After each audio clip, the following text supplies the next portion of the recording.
Happy Halloween, you guys. This is Mohammed. And if your birthday is also on Halloween like me, then happy birthday to you as well.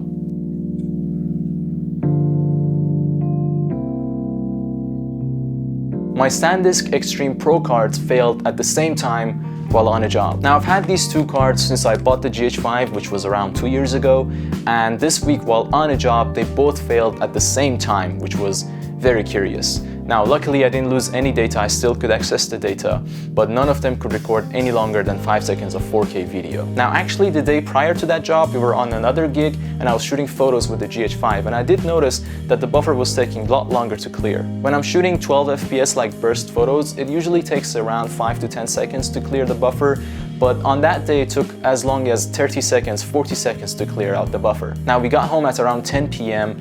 and we had a gig scheduled for the next day early morning, and I didn't have any time to go out and buy replacement SD cards. So all I did was slow format the cards that I had and brought a backup camera just in case. Now, on the next day I was shooting some B-roll with the GH5 before getting to the main shots, and that was when it gave me the "you need identical cards for backup recording" error. That usually happens when you have one card that is slower than the other in one of the card slots, but both my cards were identical, so I knew that something had happened to one of them. So I switched to writing only to the first card, since the second card was the one that was actually giving me a lot of trouble clearing out the buffer the day before. But even the first card could not handle any longer than 10 seconds of 4K video, so at that point I knew that both of them had failed. So before pushing them too far and risking potentially losing all my data, I switched out the camera and we finished out the day. But here are my main takeaways from what happened that day. I'm a firm believer that digital storage needs to be replaced every 2 to 3 years, since they tend to lose speed and reliability the longer you use them. I used to and still do this all the time with all the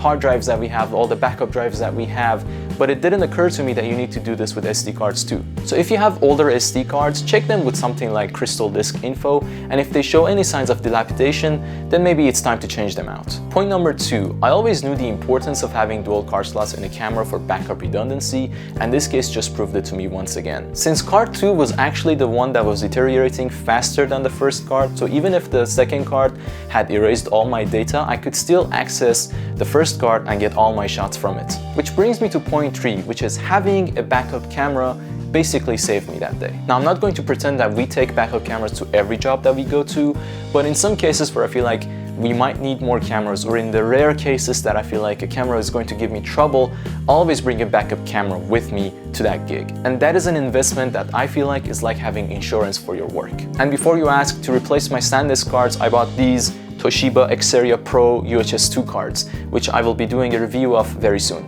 So that's it for this video, guys. I hope you liked it and found it informative. Please leave a like on this video, let us know what you think in the comments, go back and watch all my other videos, and subscribe to my channel. Till next time.